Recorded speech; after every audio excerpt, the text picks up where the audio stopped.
What's up, y'all, and welcome back to another episode of The Reel with my co-host, Colt 45, right here live from the Colt 45 studios, which also happens to be in his bedroom. All right, episode 2 today. Colt, you want to tell them what we're talking about? Early spring redbreast fishing. Early spring redbreast fishing. We're talking big, mean, nasty red roosters that kill everything that comes by them. We're going to dive off into the topic, and I'm going to tell y'all there's some stuff you need to know about fishing for big redbreasts in the springtime that I think will help you out. We're talking some local fishing reports. We'll be doing that in a minute. We got Miley coming up with the weather. You're not going to want to miss that. But first, check out what me and Colt 45 got into this week. Take a look at these roosters. Oh my gosh, son, that's a good rooster boy. He come right out from under them bugs. Just keep him tight. You good? Oh my goodness, what a rooster, son. Woo. Man, that is a nice one. Boy, that's a good one, Colt. Oh my God. I'm gonna grab him up and then I'll let you hold him, man. He smoked it too. Watch yourself here. Grab that tree for us. Yes, sir. Man, look at that. Oh my gosh, that was a big rooster. Did y'all see him come out of the water? Oh, please hit it again. Please hit it again. Oh my gosh. Oh my gosh, did y'all see that? Did you see that? Whoo, he's a good one too, y'all. He is a good one. Oh my goodness. Oh my goodness, what a rooster. Oh my goodness, did y'all see it? Oh my gosh, he come up, missed it, and then come back and smoked it. Yes, man. All right, so you can tell that things are really heating up down here in South Georgia. It is a good time of year when the roosters start cracking. So anyway, trying to think what all we've had going on. Colt, what you had going on this week? Baseball tryouts. Got baseball tryouts coming up. Colt's been getting ready for that and getting ready to jack one.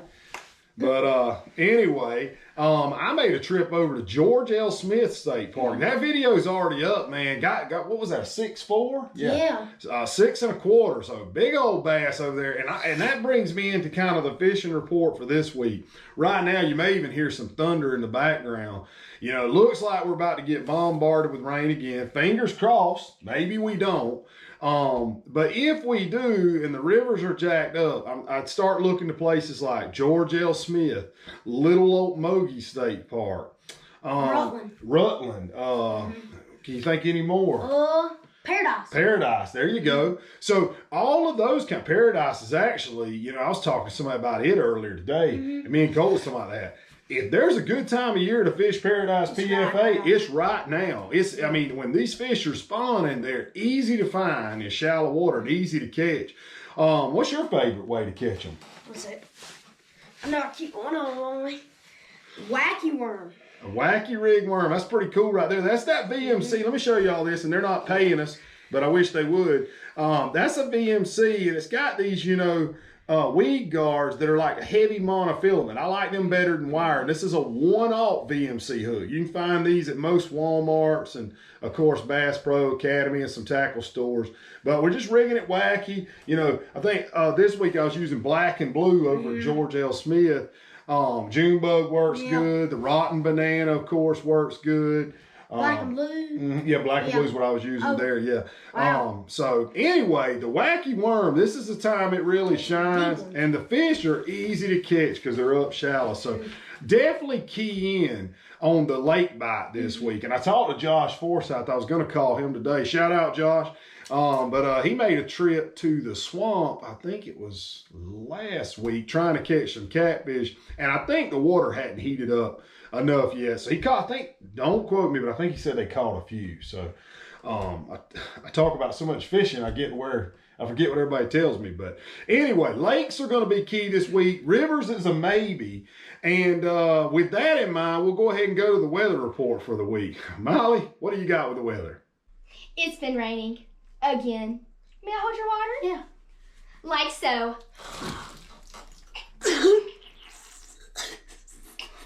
Okay. Thank you, Miley, I think.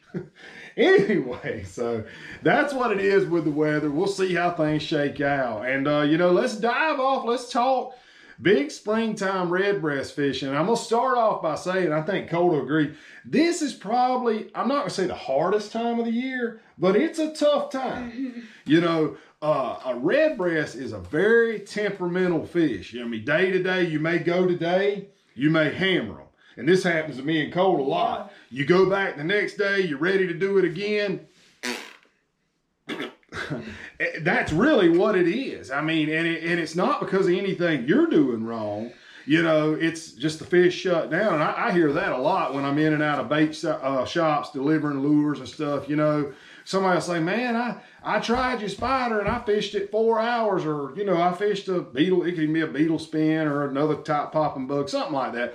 And they're like, I didn't even get a bite. And don't always mean you did anything wrong or you went to the wrong place. It's just redbreasts are very temperamental in spring. So I think the first thing you need to address is, are they on or not? You know? Yeah, and you need to know where they're at. And yeah, that's right. You want to hit the high probability areas.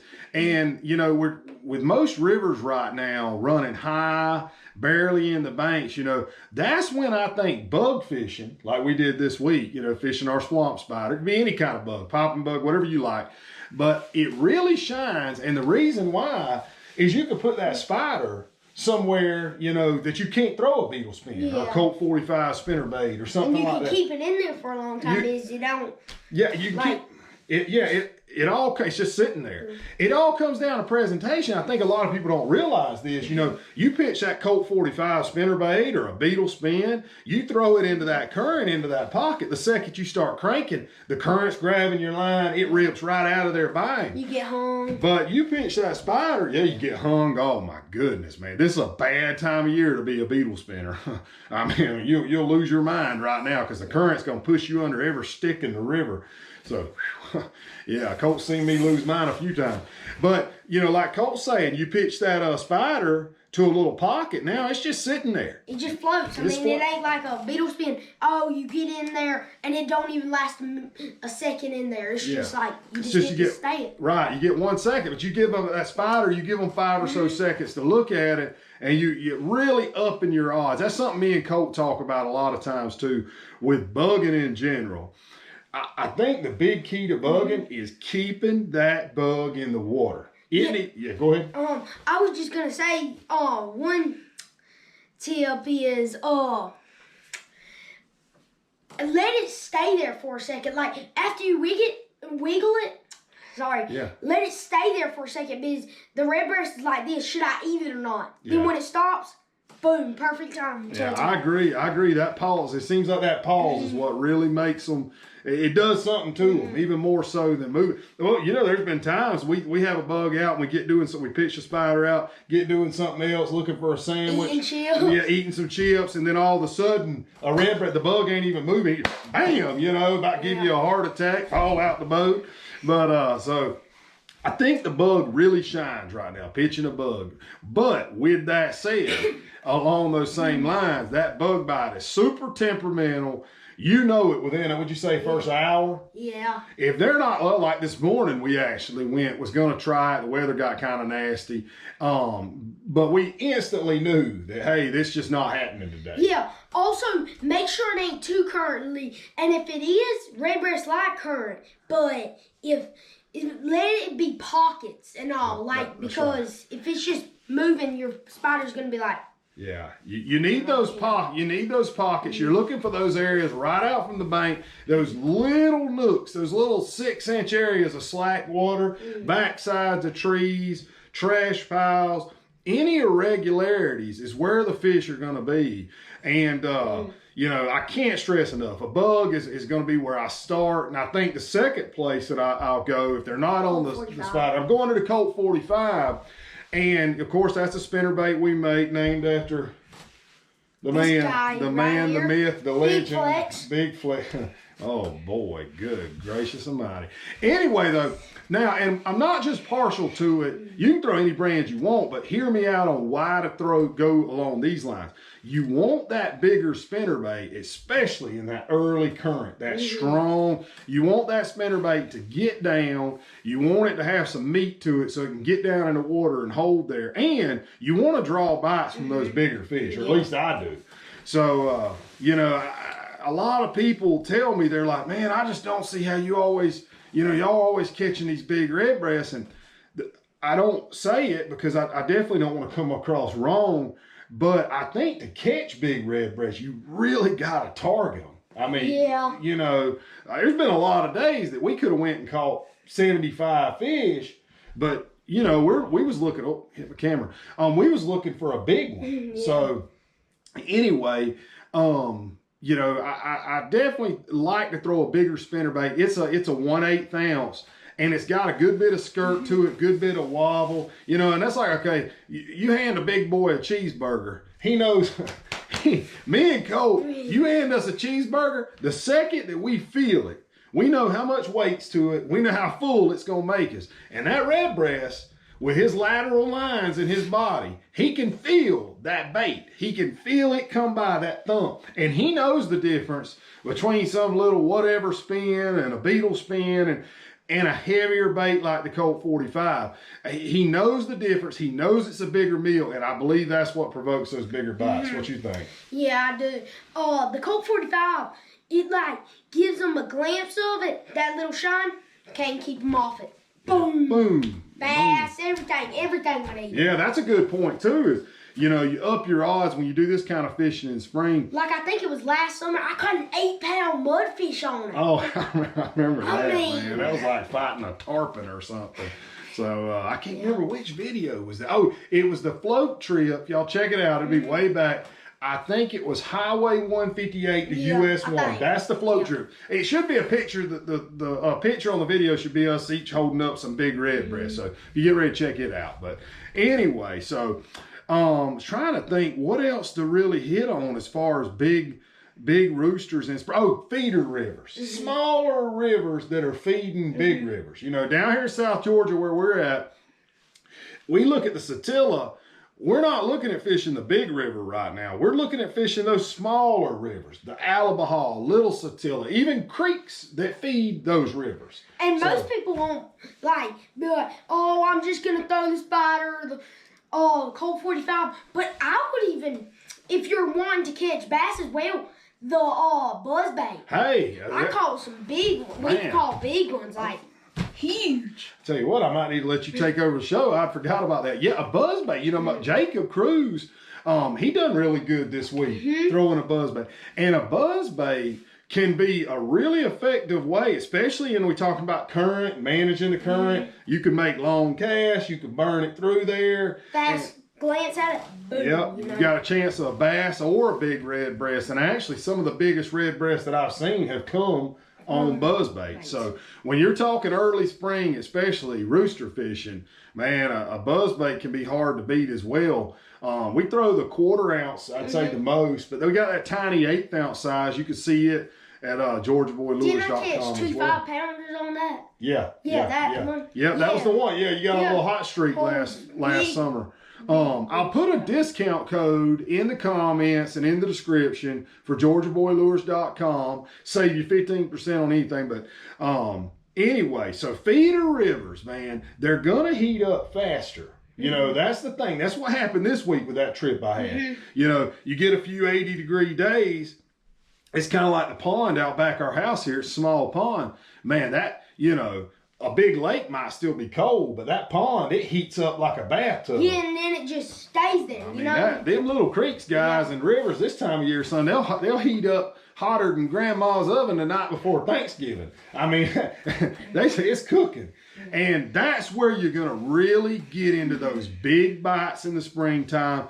It's all about upping your odds, And I got a lot of people on YouTube that's reached out to me. The best way, if you're here on YouTube watching this, you want to come over to Georgia Boy Lures on Facebook. Don't cost you a dime. Like the page and send me a message. Now, I'll tell you, sometimes the message box gets kind of backed up, but we will get to you. We do care about you catching bigger roosters. That's my passion. I know it's Colt's passion, and we love to share what we know with others. So I think those are the key points. Feeder rivers, pitching bugs, buzzbaits, like you said. The Colt 45 will really start to shine as the current sort of slows down. So and one thing, when you're throwing this, you want it near the bank mostly. Right. Because like that's where they'll be holding.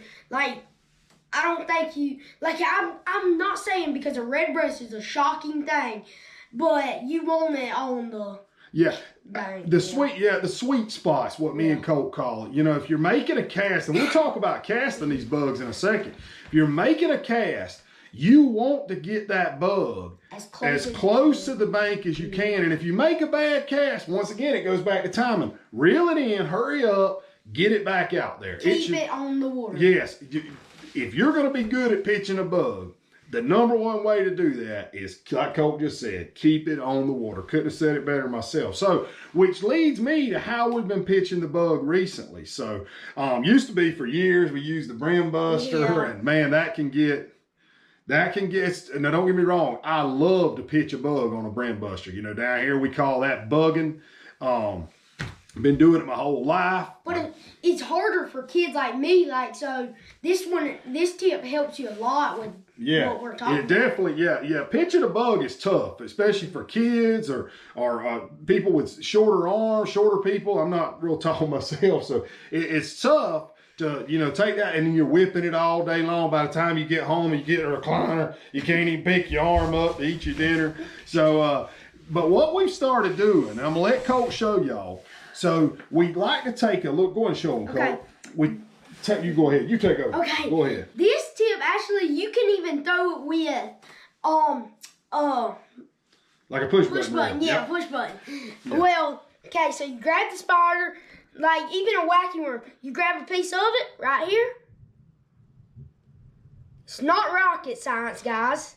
Well, that's good. That means me and you can do it. Yeah. All right, let me see. I'm going to try to get up here close where they can see it. Yeah, see how that goes? A little old piece of like a stickworm, and the stickworm works really good. You can throw it farther, too. It's got a lot of salt in it. When you bite it off, you can even taste the salt. Don't eat our worms. We need them. But it's got a lot of salt in it, and that gives it some weight, but the bait can still sit naturally. And we usually go with green pumpkin the most for this. Looks natural. I think it just looks like a bug's legs. And even when a redbreast grabs it, I think it even adds to it. You squeeze it, and it's just spongy. That feels so kind of like this. Yeah. Like where it just squeezes and then pop. Yep.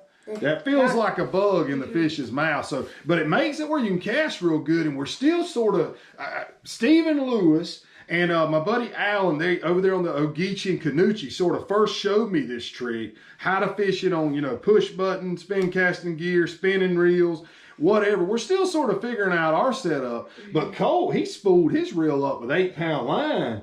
And today he was out throwing me with a spinning reel, with a high dollar spinning reel. So, you know, if you got to push old Zebco 33. Yeah, that's what I was casting with. And And one key is too, don't go too heavy with your rod action. You know, go kind of keep it medium or so, but don't go too light, because if it gets whippy, you don't get as much force when you throw the bug. Oh, and one thing my dad has to say all the time, imagine this is your rod. You don't want it straight up, because how are you going to set the hook? You need it right in the middle. Right. Boom. A hook set becomes important with a bug, because a bug is tough to drive into a redbreast. Redbreast has a really hard mouth, surprisingly. Like if you compare it to a bluegill or something. Yeah. So you want to have that rod, you pitch, you want to have that rod ready. And because when he hits, it's fast. He's way faster than a bass ever thought about being. When he hits that bug, you got to be ready to drive that thing home. Because this is how they'll do. Boom! You'll see it, you'll look at it, then float right back. Yeah, come right back. You have that much time, and the hook set has to be a solid one. That's where that rod, that sort of, so we'll try to, here in the next week or two, we're going to keep messing with some different setups to see what we really, really like, how we really like to fish it, you know, on rod and reel. But we're getting consistently cast to 25 to 30 feet now, so, which could also be good for pond fishermen as well. That's a game changer. Well, can't afford to break anything. So we're okay in here, Brandy. But Mama think we back here wrestling. So anyway, you know, going back to pond fishermen, as it gets later in the spring and summer, man, you really better sling that thing out and catch some nice bluegill. So and bass. Yeah, and bass too. The bass in my pond I love that thing. That's like candy. That's another thing about this swamp spider. And there again, too, of course, we're promoting our products because that's what we like to fish with. But you can use any kind of bug you want. But let me point out what I like about this. I'll take this worm off. The swamp spider, for those that don't know, this ain't no little teeny tiny brim bug. You know, this is a number 4 eagle claw hook. Shout out to all y'all guys out there in Colorado that's working hard. We ain't going to use foreign products when we don't have to. There's times we do, but we're going to use American stuff when we can. But look at this. I wish I could hold it up to my palm, but look at that. That's a big bug. So you'll catch a nice bass too. Me and Colt's talking about this morning. I think my biggest that I've caught is about 5 pounds in the river. So. And if you're into those like smaller fish, like if you're just having fun at the creek, I would even say a junior. Yeah, the junior. We do have a junior spider with a number 6 hook, and it's a great little creek type bug. It'll work really well too. So, and I've actually caught a few. Matt Burney was with me one day on the river years ago. You were still little, but I think. Lord, Matt would have to remind me. I think that thing was about 3 or 4 pounds. Matt, tell me in the comments. I know you're watching, so when you get around to it, take care of yourself up there in Alaska. But anyway, we're all off task today. But early spring redbreast fishing, man, it's a good time of year. The bite's really about to take off. The key water temperature, and we'll sort of end on this, I think. Yeah. What's your thoughts on water temperature? You know, I'm thinking 70-ish. Yeah. Okay, 70, 72. Now, textbooks will tell you the closer to 80, but to me, when the water gets to 80, man, it's too hot. It starts to slow down. So I'm saying around 70, 72, 74. That's what you want to look for. And, we got lucky this week. I think it was 67. And then the day you went with me, it was 68. So you never know. Hey. You never know unless you go. But anyway, appreciate y'all checking out this episode of The Reel. Don't forget the discount code is below. If you hadn't already, do us a favor, like this video, subscribe to the channel, click on the notifications icon, and me and my man Colt 45 will see y'all next time. Out on the water or in the bedroom. Out on the water or in the bedroom.